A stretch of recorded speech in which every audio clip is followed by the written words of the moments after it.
Project management fundamentals.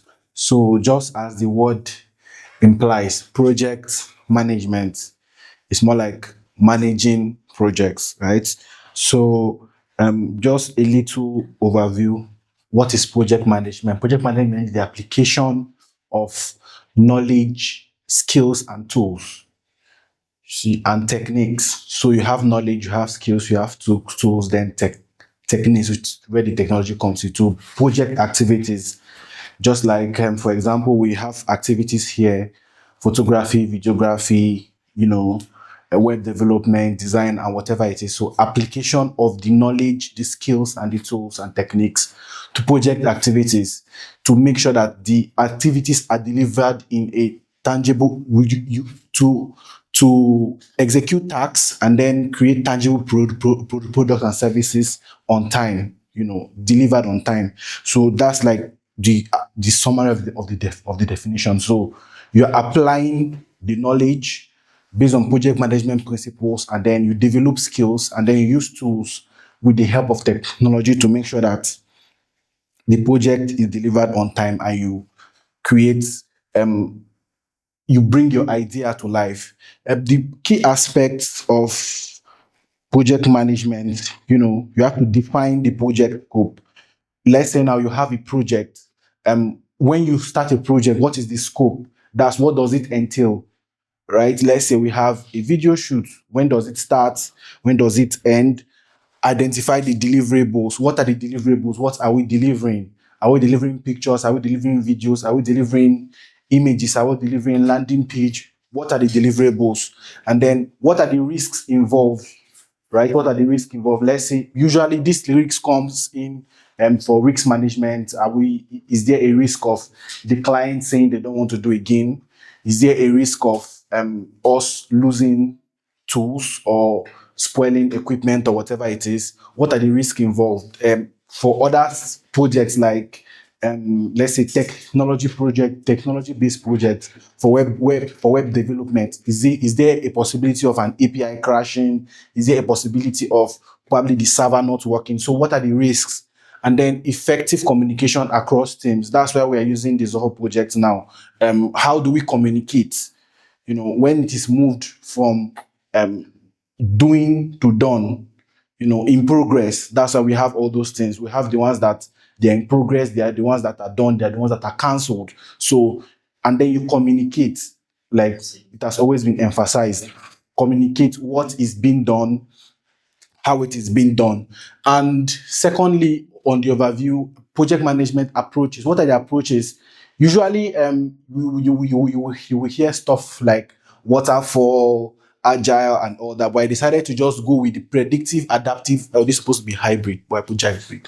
Predictive, adaptive, and hybrid project management. Predictive project management has to do with making sure that everything is it's not really, how will I put it? Okay, let me put it this way. Is more of the waterfall approach, right? For the waterfall approach, what they do there is just like in the olden days, for you wait for something to start. There's no iteration in the middle of the project. Let's say now you want to deliver a product, right? You do not involve the consumers, you do not do product testing, you just wait. Let's say you want to create this phone now. You don't put out demo versions and all that. You just wait until, let's say, 6 months. You create the product and send it to the market and expecting that the consumer is going to like it, right? But that's like one of the approaches that has been put aside because they discovered that it is better for you to test out products. How many of you have observed that on your WhatsApp desktop, for those who use WhatsApp desktop, for the Mac device, they rolled out a version of you being able to upload your status from your laptop, right? That's the adaptive. So what they did is they tested it, they sent it out to people, and then now they've withdrawn it for the people like me. Now they've withdrawn it for me. I cannot see it again. So in the agile project management approach, you don't have all the details. So what you have to do is you have to adapt to the circumstances.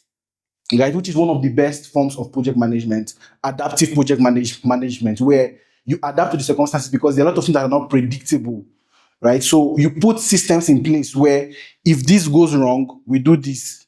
If this goes like this, we do this, but it's not rigid. The a predictive project management is more rigid. You try to assume what is going to happen in the end, and then you don't know what is going to happen in the end. But then the adaptive project management adapts to the project as the project grows, right? So now we are at the startup stage of the company. When we are doing projects, we adapt. Okay, what if this thing happens? What if the thing we're supposed to do? What if this thing happens? We're supposed to do this, and then the hybrid is the combination of the two. You do both the adaptive and the predictive. So stages of project management. Stage of project management, like if you open your Zoho project now, you will see initiating, planning, executing and monitoring, and then closing, right? Like we set up you on the call the other day, Femi was on the call the other day. You have to initiate. When you initiate the task, you initiate the project, you plan it. You plan, okay, when are we delivering this? When are we developing this? That's when you develop product roadmap and all that. And then you execute and then you monitor. Execute means that, okay, this when we are doing the project, this when we are shooting, this when we are recording, this when we are doing this. And then you monitor all those things. And then the closing. So in the executing and monitoring, that's when you have probably post production. In the monitoring for what you do in-house here in the monitoring is when you have okay, I'm done with the project, let's come and listen to the song, or let's come and listen to the video. You monitor, okay, this is what you're supposed to change, you're supposed to change. And then when everybody's not satisfied with that project, you close it. Right? So those are the stages. So why project management is important?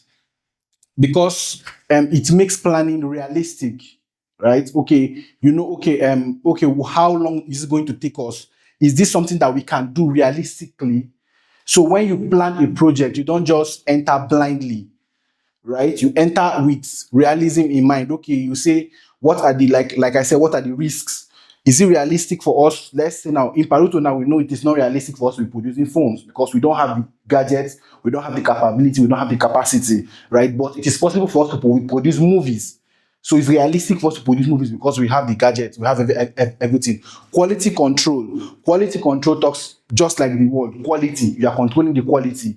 Okay, we've done this video, we've done this song, we've done this picture. Everybody comes to look at it. Oh, you are not supposed to put this light here. Can you edit this? Can you remove this? So you control the quality, reduce costs and uncertainties. So you discover that when you plan a project, like MD always say, if you plan a project ahead, you will know, oh, this is how much we need for transport, this is how much we need for logistics, this is how much we need for feeding, this is how much we need for gear and all that. So if you plan a project like that, you reduce the cost because in the moment, the cost of carrying out a project might be more expensive if you did not plan it ahead, right? Let's say we have TKT, for example, in November. It is from now we're supposed to be planning, oh, where are we going to shoot it? What are we going to be doing? What are the rehearsals and all that? So that because by November, whatever we want to do, whatever I want to buy, the price has gone up. So reducing costs. Then aligning with business goals and strategies. It means if you plan a project, you can align with, okay, what is our goal for the quarter? This project aligns with our goal for the quarter. What's our strategy for this quarter or for this year? This project aligns with our strategy. And then a better managed process, which means that everybody is accountable. Oh, you are in charge of this, you are in charge of this. So they did music video. Have you delivered the sound? Okay, yes, Smart has given the sound to Femi, why is the video not ready? Because I'm just giving an example. I'm not targeting anybody. I'm just saying it makes the project more manageable because nobody can now give excuse. Oh, you did not give me video, you did not give me audio, because it is there. It's the process is managed, it's well managed, right? So that's another thing. So why should we care about project management as a startup, right? Project management provides startups with structure and direction, acting as a roadmap to navigate their growth and scaling challenges. And also, utilizing project management tools increases efficiency, optimizes resource use, and enhances team communication and collaboration. So that's one of the reasons why these are the two major reasons why we should because number one, collaboration, communication, effective and efficient use of resources, and it also helps us to grow and scale. Because when you manage projects, you have a database of, okay, this is everything we've worked on this year, this is everything we worked on in this quarter. So you don't know, oh, what have I worked on this year? No, you manage the project, so you can go back and check, oh, these are the projects I've done this year, these are the things I've done this year. So you can now say, okay, we are growing or we are stagnant, right? So that's why we should care about it. And also, a structured approach to project management helps startups manage uncertainties, improve risk management, and eliminate inefficiencies. Sorry, it's very, very self-explanatory. If you manage a project, we speak about a project. If you do all this project management stuff, you reduce risks, you eliminate inefficiencies, and then you eliminate uncertainties. So some of the project management tools, right? I'm almost done. You have Asana. When we're using Google Workspace, there's no light. Oh, okay. Okay. We're using Asana there for managing projects, and then there is this stuff called Trello. Trello is more like a Kanban stuff for project management. You have Jira, you have Monday.com. There are a lot of them, but what we use here is Zoho Projects. That's what we use here. So Zoho Project is what we use because we're in the Zoho ecosystem.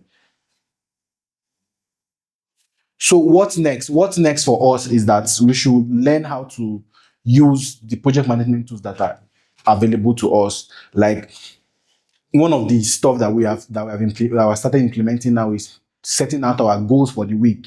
If you set out your goals for the week, it will help you work towards a goal at the end of the week. So that at the end of the week, you will not be like, oh, what did I even do this week? Why did I even come to work this week? You can trace back. It will also reduce risk of clients coming and my work is not delivered, this one is not delivered, and all that. And you always wondering, what am I supposed to do? But if you have a written down stuff, even if it's not daily, but your goal for the week will make you okay. It means that, okay, if I want to do this thing this week, it means I can assign it for Monday. What are the tasks that will make me achieve this goal at the end of the week? So applying those things will make us to be more efficient, more effective, and do our job better. Thank you.